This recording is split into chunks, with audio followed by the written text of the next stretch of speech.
Halo sobatku, saya Dr. Yohana kembali menyapa Anda dari Rumah Sakit Dr. Un Solo Baru dalam program podcast Bincang Asik Sobatku. Kali ini saya sedang berada di salah satu lokasi taman yang berada di dalam area Rumah Sakit Dr. Un Solo Baru. Dengan mengusung tema Garden Hospital, Rumah Sakit Dr. Un Solo Baru memiliki keunggulan, yaitu kami memiliki open space yang luas dengan pencahayaan alami dari sinar matahari dan juga sirkulasi udara yang sangat baik, sehingga memberikan keteduhan untuk membantu mempercepat penyembuhan bagi rekan-rekan sobatku yang sedang mendapatkan pengobatan ataupun perawatan di Rumah Sakit Dr. Un Solo Baru. Di episode Bincang Asik Sobatku kali ini, kita akan mengenal lebih dekat tentang BPJS Ketenagakerjaan. Mungkin ada sebagian dari sobatku yang belum pernah mengenal apa itu BPJS Ketenagakerjaan. Tetapi mungkin ada juga nih sebagian dari sobatku yang sudah pernah kenal dengan BPJS Ketenagakerjaan, atau bahkan beberapa mungkin sudah menjadi peserta dari BPJS Ketenagakerjaan. Tetapi mungkin masih ada beberapa yang belum memahami sepenuhnya kapan sih BPJS Ketenagakerjaan ini bisa digunakan, kemudian di mana BPJS Ketenagakerjaan ini bisa digunakan, dan juga mungkin manfaat-manfaat apa lagi yang sebenarnya bisa didapat sebagai peserta dari BPJS Ketenagakerjaan. Nah, bersama saya kali ini sudah hadir dua orang teman bincang-bincang saya dari BPJS Ketenagakerjaan Surakarta. Yuk sobatku, mari kita langsung aja berkenalan. Halo, selamat pagi. Selamat pagi Dr. Yohana. Sudah hadir bersama kita di sini ada Ibu Yeti selaku Kepala Bidang Pelayanan BPJS Ketenagakerjaan Surakarta. Apa kabarnya Bu Yeti? Alhamdulillah, Dr. Yohana. Terima Sehat kasih atas selalu, undangannya. Sama-sama Bu Yeti. Kemudian yang kedua di sini sudah ada Mas Danu sebagai account representatif khusus dari BPJS Ketenagakerjaan Surakarta. Mas Danu, gimana kabarnya Mas? Baik, terima kasih Dr. Yohana sudah mengundang kami di sini untuk bincang-bincang dengan sobat Rumah Sakit Dr. Un Solo Baru. Iya. Selamat datang Bu Yeti dan Mas Danu di acara kami Bincang Asik Sobatku. Nah, mungkin kalau beberapa tahun belakangan ini banyak masyarakat yang lebih kenal dengan BPJS Kesehatan ya, Bu Yeti dan Mas Danu. Karena memang sejalan dengan program pemerintah yang kemarin sangat gencar untuk dijalankan terkait dengan jaminan kesehatan nasional yang memang penyelenggaranya adalah BPJS Kesehatan gitu. Nah, mungkin sebagai gambaran bagi para sobatku, sebenarnya bedanya apa nih Bu Yeti dan Mas Danu antara BPJS Kesehatan dan Ketenagakerjaan ini? Karena orang-orang kan taunya sakit apapun pakainya BPJS Kesehatan. Gitu. Nah, mungkin bisa diceritakan? Ya, jadi gini, untuk lebih kenal lebih dalam ya tentang sejarah BP, kita sekarang dipanggil dengan BP Jam Sostek. Karena itu tadi, karena supaya orang nggak bingung antara BPJS Kesehatan dan Ketenagakerjaan. Nah, jadi call me BP Jam Sostek. Call name-nya jadi BP Jam Sostek. Nah, BP jadi Jam manggilnya Sostek gitu ya. Manggilnya biar lebih sobatku lebih enak memanggil kita BP Jam Sostek. Supaya nggak ketukar dengan BPJS Kesehatan. Iya, karena itu mirip-mirip namanya ya. Sama, cuma memang fungsinya dan juga peruntukannya itu beda. Jadi kalau untuk BPJS Kesehatan tadi kan Dr. Yohana sudah bilang ya, untuk manfaatnya itu untuk berobat penyakit, misalkan ada apapun ya dari dalam tubuh. Cuma kalau Jam Sostek beda ya Bu ya? Beda. Jadi kalau untuk Jam Sostek itu buat tenaga kerja ya. Tenaga kerja bukan buat keluarga, buat tenaga kerja yang mengalami kecelakaan kerja. Jadi bukan karena sakit ya, beda. Jadi kecelakaan kerja itu kan ada traumanya begitu. Baru ke Jam Sostek buat tenaga kerjanya begitu ya. Prinsipnya BP Jam Sostek ini perlindungan untuk aktivitas tenaga kerja. Baik pekerja formal, pekerja informal, lalu juga untuk apapun jenis pekerjaannya, nggak hanya untuk pekerja yang misalkan di kantor, Pekerja di pabrik atau mungkin di rumah sakit, tapi juga yang pekerja informal, misalkan mereka wira swasta, mereka pedagang, mereka driver ojek online, Iya. itu juga terlindungi jam sostek aktivitasnya. Jadi tadi kan Bu Yeti sudah ini ya sudah menyampaikan untuk perlindungan aktivitas yang hubungannya dengan Kerja. kerjaan. Salah satunya Iya. kecelakaan kerja. Iya. Dan Rumah Sakit Dr. Un pun sudah kerjasama dengan kita ya Betul. untuk melayani peserta jam sostek yang mengalami kecelakaan kerja. Iya, betul. Nah, jadi sebenarnya secara cakupan kepesertaan ini semua pekerja entah itu di sektor formal maupun informal ini sebenarnya bisa mendaftar sebagai peserta dari jam sostek gitu Betul ya, sekali. Bu Yeti dan Mas Jadi Danu. harapannya itu semua pekerja Indonesia terlindungi dengan BP Jam Sostek gitu. Karena kan pekerjaan itu bisa macam-macam ya, nggak hanya yang bekerja dari kantoran di kantor, aja mungkin gitu yang ya, Mas. Kerjanya ada jam kerja, ada ya pekerja-pekerja informal yang memang jam kerjanya bisa kapan aja, bisa 24 jam. Dan risiko itu pasti ada. Risiko Iya. itu pasti ada. Apapun pekerjaannya, kapanpun bekerjanya, dimanapun bekerjanya. Jadi memang di sini BPJS Ketenagakerjaan atau BP Jam Sostek hadir untuk memberikan perlindungan untuk aktivitas pekerjaan. Nah, kalau untuk yang karyawan perusahaan mungkin ini lebih gampang ya Bu Yeti dan Mas Danu, karena kan yang mendaftarkan biasanya diakumulasi oleh perusahaan nih. Nah, kalau tadi diceritakan Mas Danu dan Bu Yeti sebenarnya bekerja apapun itu bisa mendaftarkan diri sebagai peserta. Nah, untuk yang pekerja-pekerja informal ini cara mendaftarnya via apa gitu? Oke, jadi kalau untuk pekerja informal ya atau pekerja perorangan, ini kan memang bekerja untuk dirinya sendiri ya, tidak ngikut orang, tidak digaji orang lain, jadi pendapatannya memang untuk dirinya sendiri. Nah, betul tadi Bu Yohana sudah bilang kalau misalnya pekerja perusahaan itu perusahaan yang daftarkan, pekerjanya udah antang aja didaftarkan selesai gitu, terimanya beres.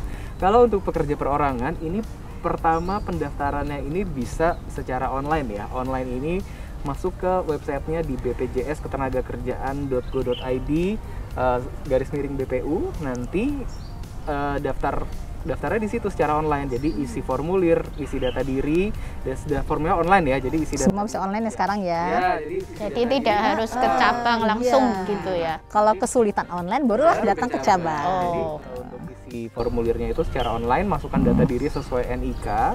Nanti kan datanya muncul ya, data kependudukannya muncul, isi pekerjaannya apa, lokasi pekerjaannya di mana, dasar upah terlapor berapa, program apa yang dipilih dan juga berapa bulan durasinya, mulai dari 1 bulan, 2 bulan, 3 bulan, 6 bulan atau 12 bulan langsung itu bisa dipilih. Jadi bayarnya pun misalkan daripada saya bayar sebulan sekali langsung 3 bulan, langsung 6 bulan.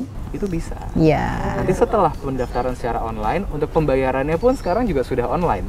Kalau untuk jam sostek pembayarannya Karena itu bisa lewat lewat kanal online ya, ataupun teller ATM Bank Himbara, Bank Nasional milik pemerintah ya, ada 4. Nah, itu semuanya sudah bisa menjadi kanal pembayaran jam sostek. Nah, selain itu pun juga untuk kanal pembayarannya nanti bisa dibantu lewat fintech ya, atau mungkin aplikasi pembayaran secara online ya. apapun. Kemudahan ya, sekarang kita kemudahan pembayaran itu sudah. Entah yang warna Sudah, hijau, yang warna iya. orange, Go warna digital merah. Iya, semua betul. ya Bu Yeti dan Mas Iya. Danu. Betul. Jadi kalau pekerja perorangan dia sambil di rumah atau mungkin sambil melakukan aktivitasnya, dia nggak perlu meninggalkan pekerjaannya. Iya. Jadi sangat dipermudah untuk mendaftar sebagai peserta BPJS Ketenagakerjaan. Betul gitu. Dan juga untuk peserta formal ataupun informal dengan upah UMK dan upah yang lebih, pelayanannya sama Betul. gitu. Jadi untuk pekerja-pekerja formal lah yang tukang beca, sapu jalan, semua itu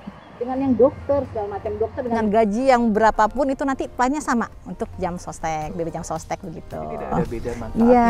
Yang beda ini memang hanya dari upah terlapornya. Dan juga untuk pekerjaannya ya. Jadi membedakan tuh kalau upahnya berbeda, bedanya nanti di saat dia terima santunan yang hubungannya sama upah. Betul. Kayak cacat begitu ya kan untungnya upah. Tabungannya pasti berbeda kan karena iurannya lebih banyak begitu. Selebihnya untuk pelayanan di rumah sakit seperti ini Tidak ada perbedaan ya. Standarnya Betul, juga iya, tetap sama gitu ya betul, Bu Yati dan Mas ya. Baik.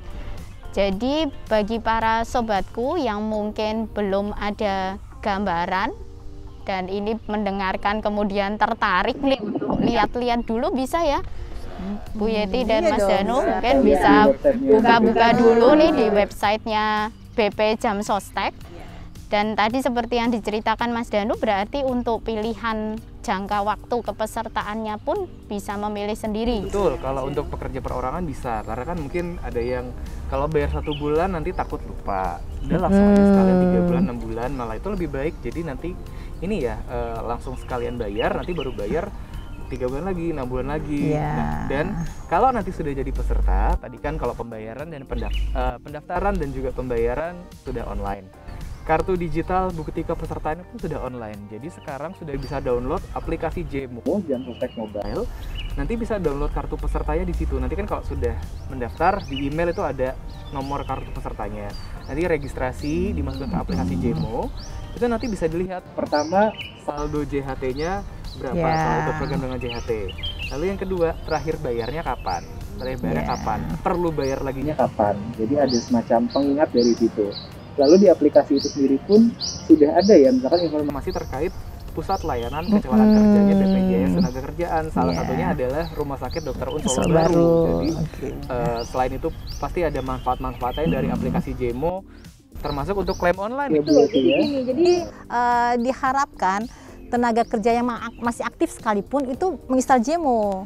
Karena di sebagai informasi yang ada di JEMO, salah satunya PLKK kita. Jadi kita pun menginformasikan semua PLKK yang kita kerjasamakan. Nah, jadi Rumah Sakit Un Solobaru juga bisa mempromosikan dirinya juga supaya orang-orang pada kenal. Oh, ternyata Unsoba itu kerjasama ya sama Jam Sostek. Jadi ada apa-apa bisa ke sini. Nah, jadi kita mempromosikan Unsoba pun mempromosikan dirinya juga gitu. Supaya nanti orang akan memilih ke Unsoba karena sekarang kita kerjasama sama banyak rumah sakit dan perusahaan, silakan memilih begitu.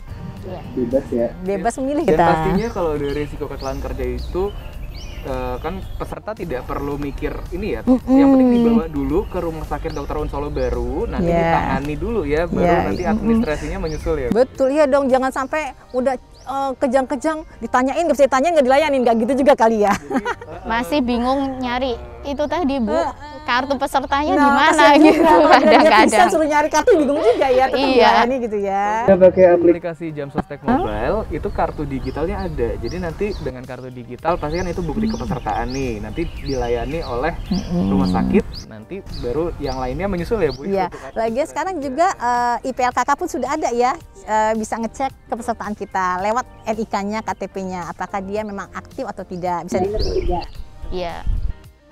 Bagi para sobatku yang mungkin sudah menjadi peserta dari BP Jam Sostek ini, kalau terjadi apa-apa dan kondisi emergensi, silakan langsung saja untuk datang ke Rumah Sakit Dr. Un Solobaru karena kami siap sedia melayani Anda 24 jam dengan tenaga kesehatan yang profesional.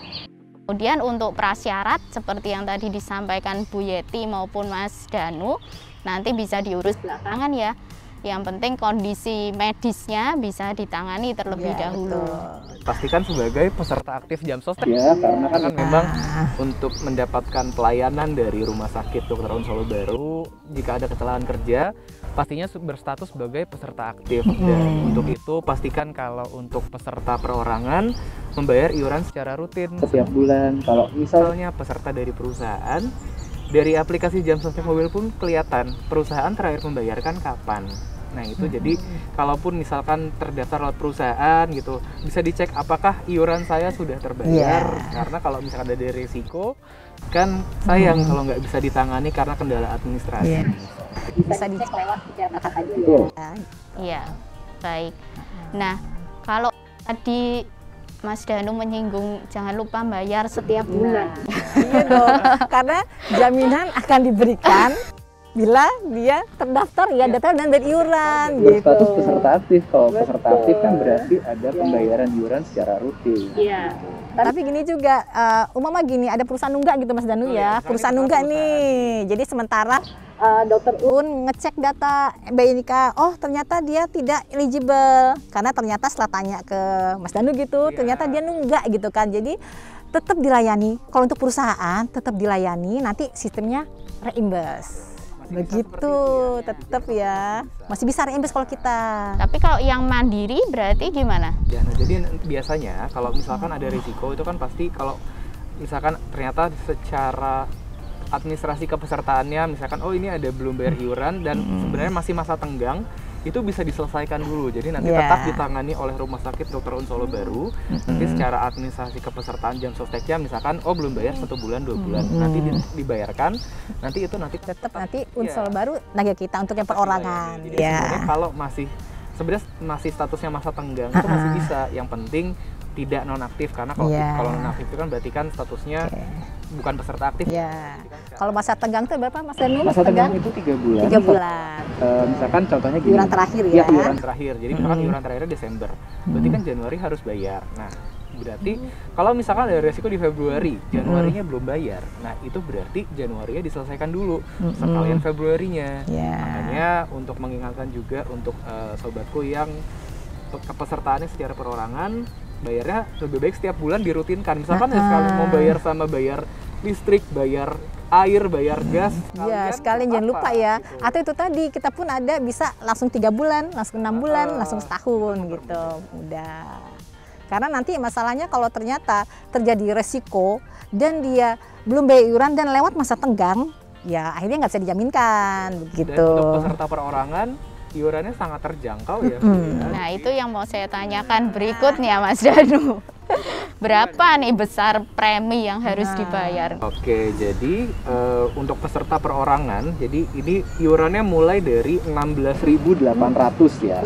Untuk yang 2 program, jaminan kecelakaan kerja dan jaminan kematian, itu program dasar ya. 2 program 16.800 untuk satu orang 1 bulan. Dengan pelayanan yang sama buat para pekerja yang memiliki gaji itu tadi yang terdaftar dari perusahaan.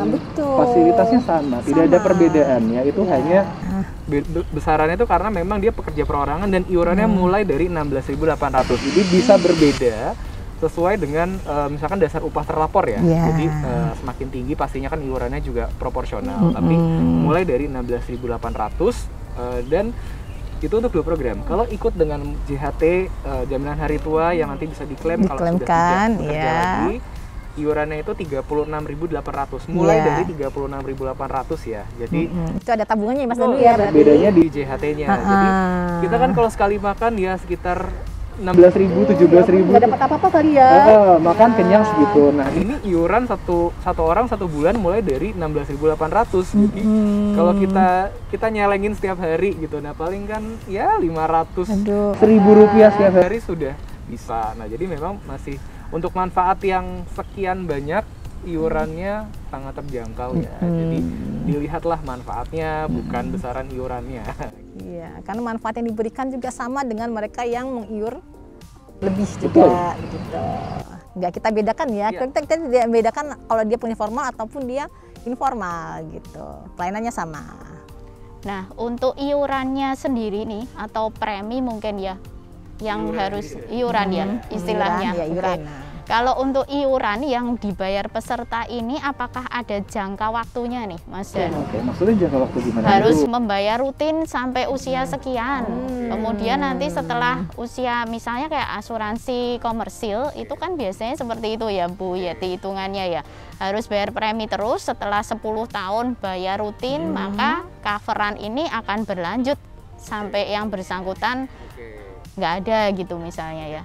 Pada dasarnya kalau untuk kepesertaan jam sostek ini adalah pada saat seseorang itu bekerja. Masih bekerja. Betul. Jadi ada bekerja. Jadi tidak ada batasan minimum atau maksimum selama yang bersangkutan masih bekerja.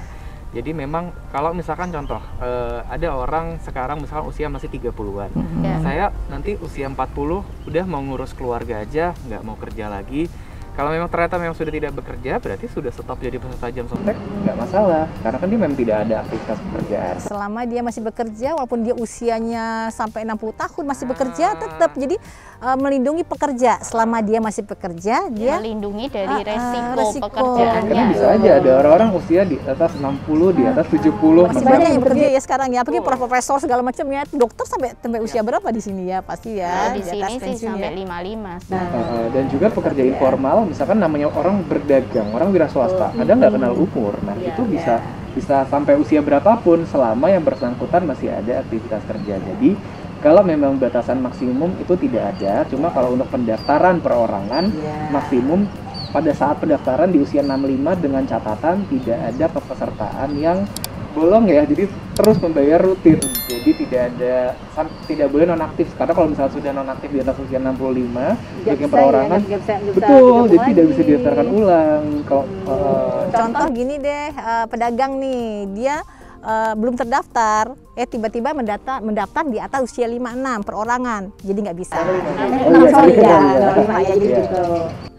Jadi memang kalau dia berdaftar dari sebelum usia 65, dia lanjut terus sampai melebihi usia 65 masih boleh terus selama dia masih bekerja gitu. Nah, yang menarik tadi ada beberapa tipe penjaminan yang bisa dipilih gitu ya, Mas Danu. Nah, ini mungkin bisa diceritakan sedikit lebih detail nih, supaya sobatku ada gambaran pengennya ngambil yang mana nih gitu ya. Jadi kalau untuk jam sostek ini pada dasarnya programnya itu mulai dari yang jaminan kecelakaan kerja dan jaminan kematian. Ini program dasar yang pasti harus diikuti.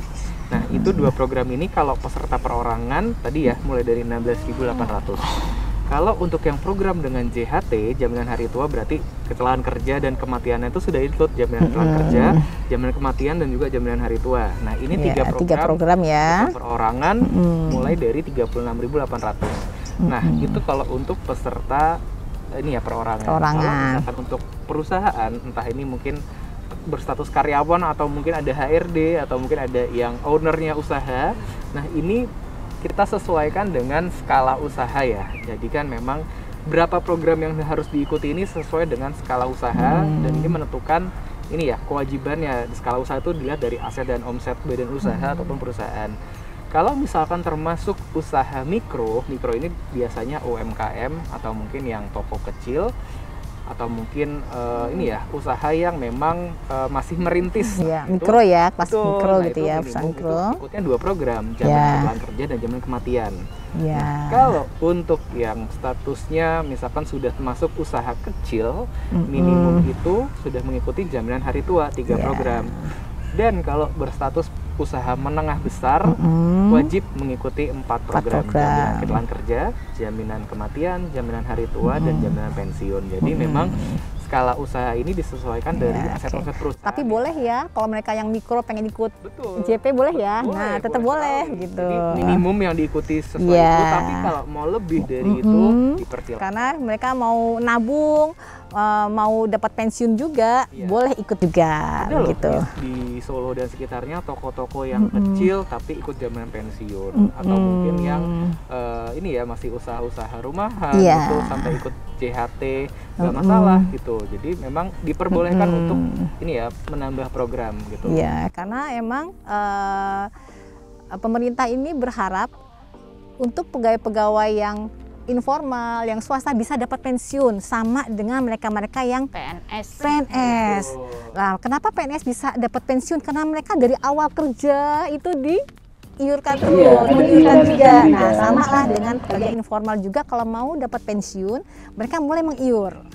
15 tahun kemudian baru bisa dapat jaminan pensiun. Jadi memang kalau yang statusnya badan usaha ya, entah perusahaan atau mungkin yayasan, lembaga, atau yang status badan usaha ataupun yang bentuknya lain, nah itu pun memang ini ya wajib mendaftarkan sebagai peserta jam sostek, karena kan ada pemberi kerjanya jelas, ada karyawannya jelas, ada aktivitas usaha. Jadi memang itu ya diharapkan. Dan ini ya untuk sobatku yang memang belum terdaftar, disegerakan untuk mendaftar sebagai peserta jam sostek, karena manfaatnya ini sekali lagi kembali untuk peserta. Iya.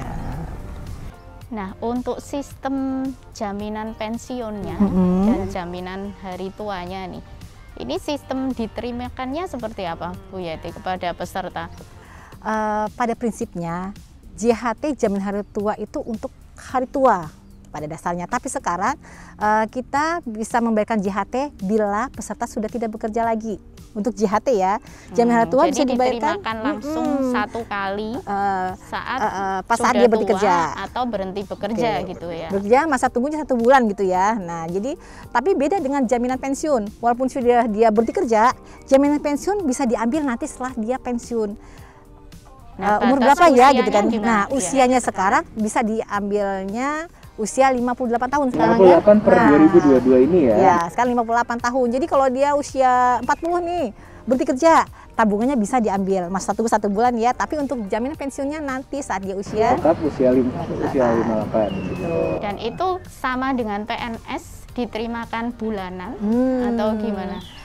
Untuk jaminan pensiun itu kalau itu tadi ada perhitungannya minimal 15 tahun masa iur. Nah, 15 tahun dulu dong gitu ya. Jadi kalau dia didaftarkan di saat usia udah 50, bias pensiunnya 55, cuma 5 tahun ya, belum berarti gitu ya. Jadi kenapa bagaimana untuk dapatkan berkalanya itu minimal usia minimal iuran pesertanya 15 tahun. 15 Tapi kalau tadi misalkan risiko ya. Betul, atau tadi resiko seperti Meninggal dunia, tapi misalnya kalau tadi misalkan tadi yang Bu Yeti contohkan usia 50 pensiun 55 atau 58 ya, kan nggak sampai 15 tahun.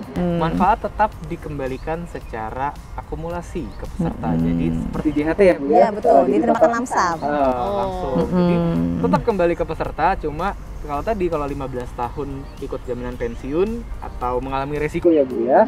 Nah, ini manfaatnya diterima secara bulanan berkala ya. Jadi setiap bulan ada manfaat yang dibayarkan oleh jangka ke peserta. Betul. Jadi itu bisa diturunkan ya, Bu?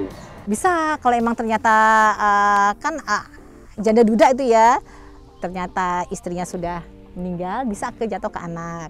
Nah, ini tadi walaupun belum 15 tahun terjadi resiko meninggal gitu ya, meninggal karena kecelakaan kerja gitu. Nah, itu otomatis dia kalau ikut pensiun bisa dapat pensiunnya 1 bulan aja ya kalau untuk JKK ya, kalau meninggal karena kecelakaan kerja. Meninggal karena kecelakaan kerja ya. Ikut 1 bulan aja nanti dapat pensiun untuk yang janda dudanya begitu. Jadi ahli waris kalau tetap bisa menerima manfaat jaminan pensiun apabila peserta meninggal dunia karena kecelakaan kerja ataupun ketika memang sudah mendapatkan manfaat berkala tapi misalkan ada risiko meninggal dunia. Nah, itu nanti bisa diturunkan ke ahli waris ya. Misalkan masih ada istri atau suami yang ditinggalkan atau masih ada anak yang belum berusia 23 tahun. Iya, betul. Nah, itu masih bisa diturunkan. Jadi memang manfaat jaminan pensiun ini panjang sekali. Penutannya. Jadi preminya nggak ada yang hilang atau hangus gitu ya, Bu ya. Dan saya selalu menyampaikan juga kepada ahli waris, umpama nih ternyata mereka menikah lagi gitu ya, jangan khawatir untuk lapor ke kita gitu. Kan kadang gini kalau saya lapor jaminan pensiun saya nggak dapet dong gitu ya, Bu. Nah, jadi nggak usah sungkan, tetap lapor ke kita. Nanti jaminan pensiunnya akan turun ke anaknya. Jadi silakan kalau memang ternyata ada jodoh lagi, silakan menikah, nanti jam sini turun ke jadi tetap diberikan haknya untuk peserta dan ahli waris gitu. Jadi ini ya, jadi memang manfaat jam sostek ini panjang kalau untuk jaminan pensiun sampai ke anak ya. Baik. Nah, mungkin yang menarik juga nih untuk para pekerja, kalau tadi disebutkan yang harus diambil itu kan tetap untuk kecelakaan kerja ya. Nah, kecelakaan kerja ini sebenarnya coverannya seberapa besar sih, Bu Yeti dan Mas Janu?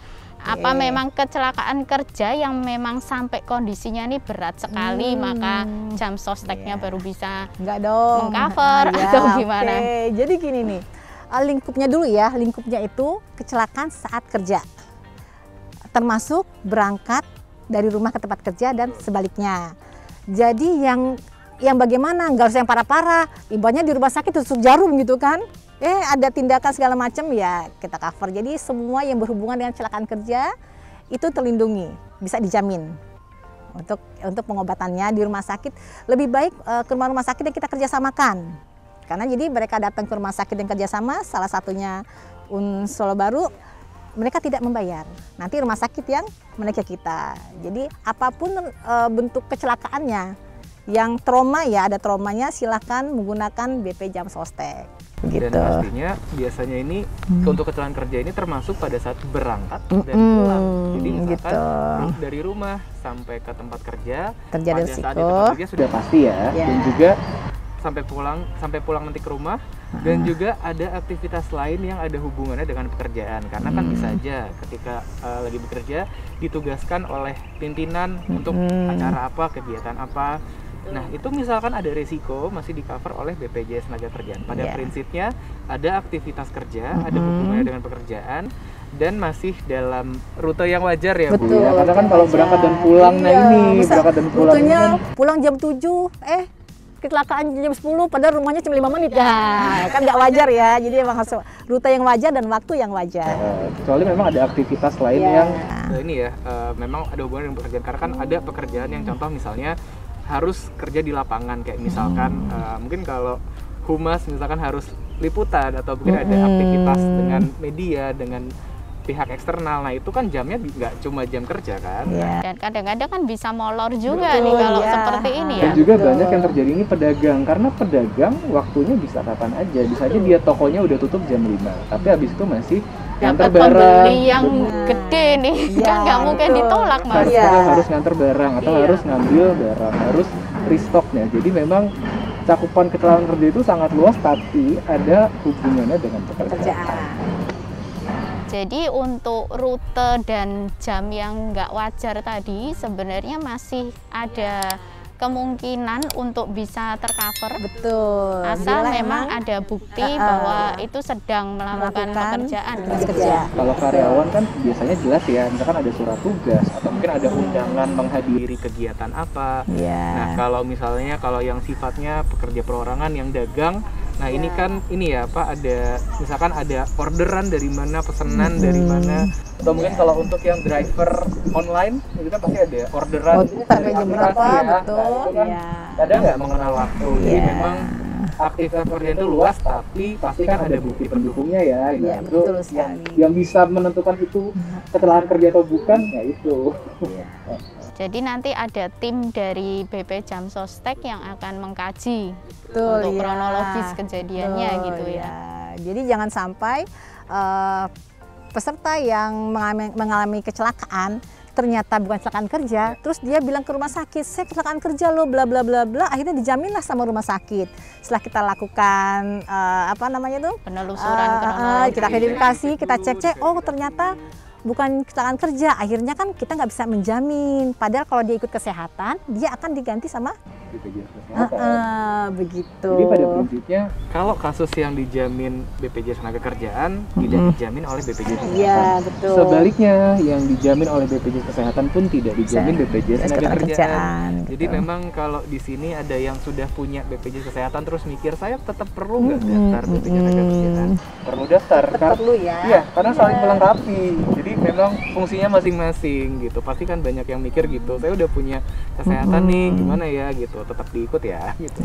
Ya, baik. Nah, kalau ngomong di era digital sekarang, kalau tadi yang dicontohkan Mas Danu kan lebih banyak memang kayak pedagang, kemudian wira swasta, UMKM.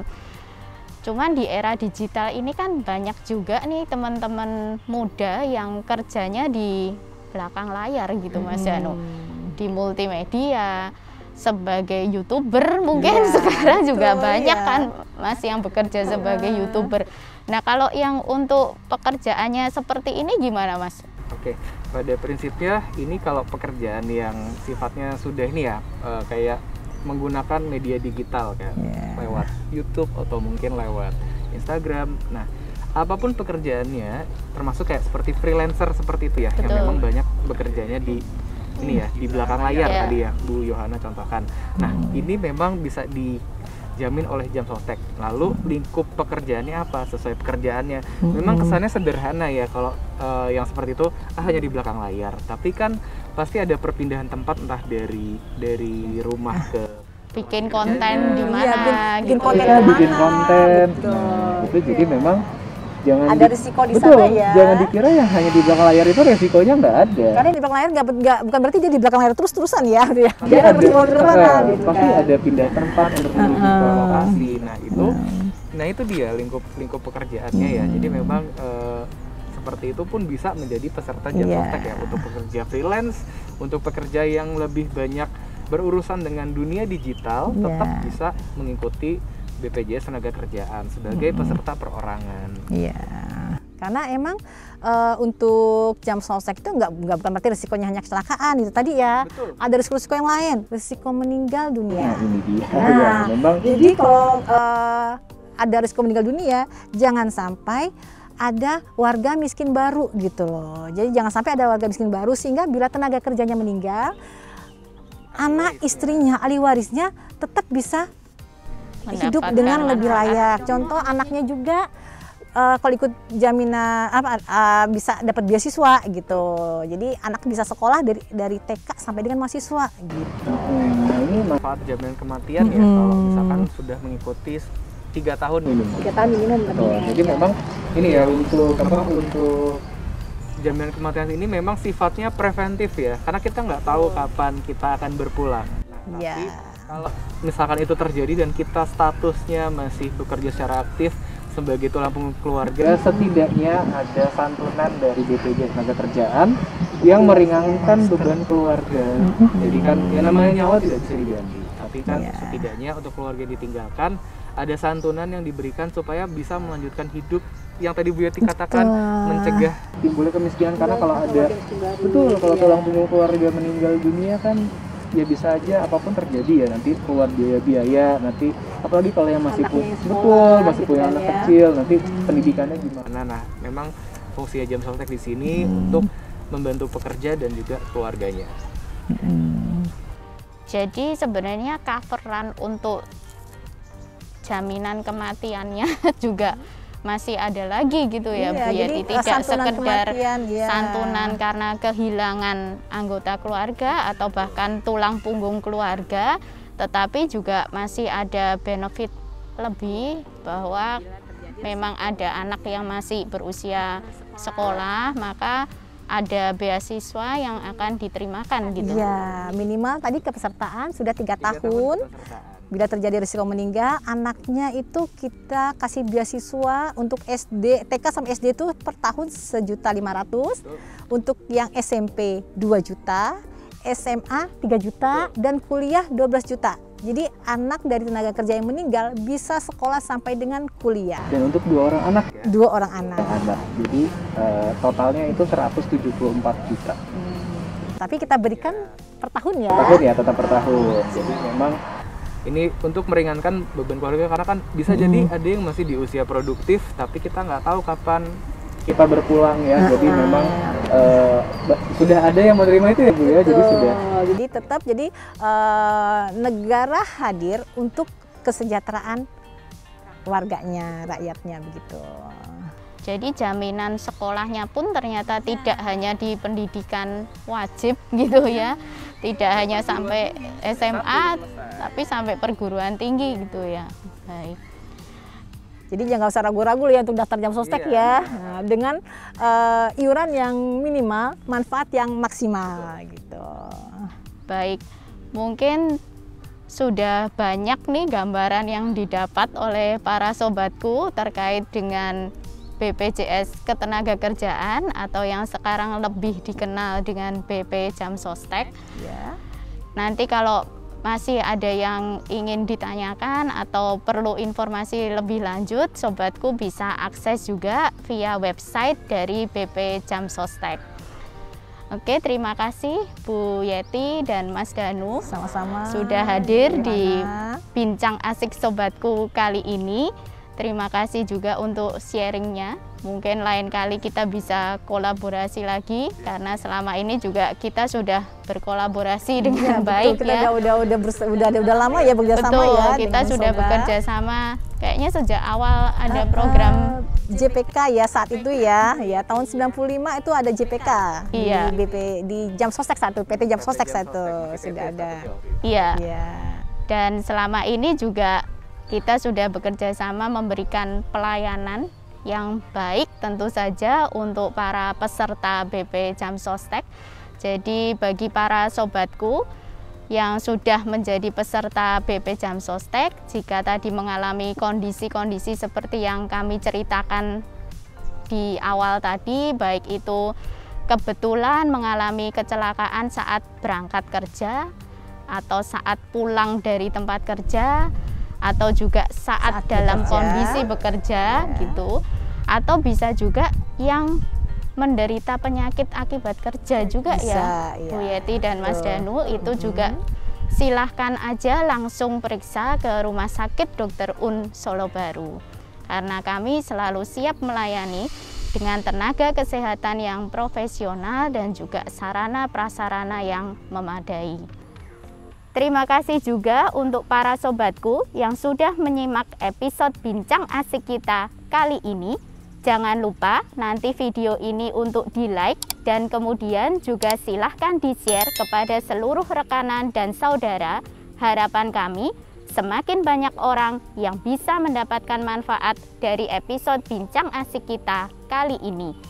Sobatku, jangan lupa untuk terus dukung Rumah Sakit Dr. Un Solobaru dengan cara follow akun Instagram @rsdrUnSolobaru, serta bagi rekan-rekan yang belum subscribe channel YouTube Rumah Sakit Dr. Un Solobaru, jangan ragu-ragu untuk klik tombol subscribe-nya, karena subscribe itu tidak berbayar, serta nyalakan juga loncengnya, sehingga sobatku dapat terus mendapatkan update informasi yang terkini terkait dengan edukasi kesehatan, kasus-kasus penyakit, tips dan trik untuk hidup sehat dan seimbang, serta update layanan-layanan yang terkini dari Rumah Sakit Dr. Un Solobaru. Akhir kata, saya Dr. Yohana bersama dengan Bu Yeti dan Mas Danu, kami undur diri dari Garden Hospital Rumah Sakit Dr. Un Solobaru. Salam sehat dan salam teduh untuk sembuh.